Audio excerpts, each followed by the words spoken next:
worship leading. This is a book about worship. And so whether you're a worship leader or not, I believe anybody could glean from what this is. And I believe that was very specific. But as it relates to worship leaders, we often, especially within that charismatic stream of the church, we are often looking for atmospheres or environments to feel a certain way. So we want the people to respond to what we're doing so that we can feel like God is there. But in Isaiah chapter 6, though, when he says, I saw the Lord high and exalted, trains over the temple, angels were crying out to one another, holy, holy, holy.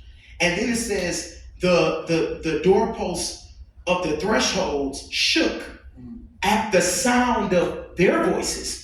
So the angels are responding to the kingship of the one who's sitting on the throne. Their environment responds to their worship.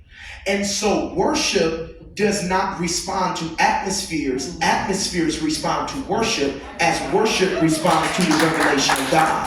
That's the order of operation. When we see him, when we recognize who he is, we worship in response to that. And that's why worship has to be a response. Worship is not the initiating agent. It's the responding agent.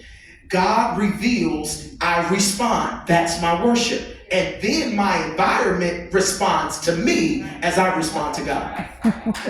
Yeah. Did he just PEMDAS worship? I had one. Did you just order of operations? Y'all don't even remember PEMDAS. Y'all don't. Yeah, order of operations. I caught that. Keep on. I'm sorry. Yeah. So I think so. That's a pin in case anybody here or anybody watching. It is a worship leader.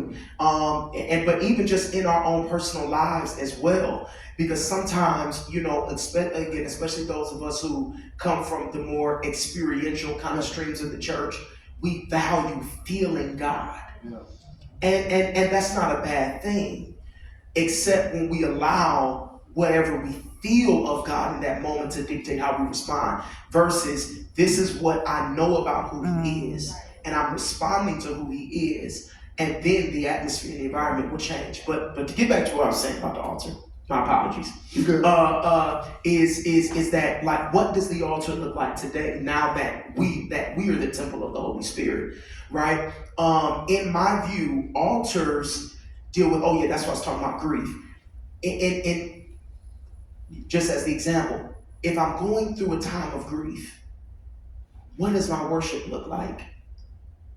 Because the Lord gives, the Lord takes away, blessed be the name of the Lord. I have to be a worshiper. But what does my worship look like?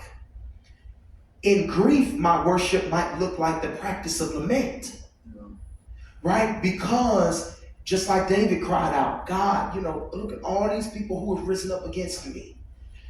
And so lament becomes the altar at which I worship in my grieving.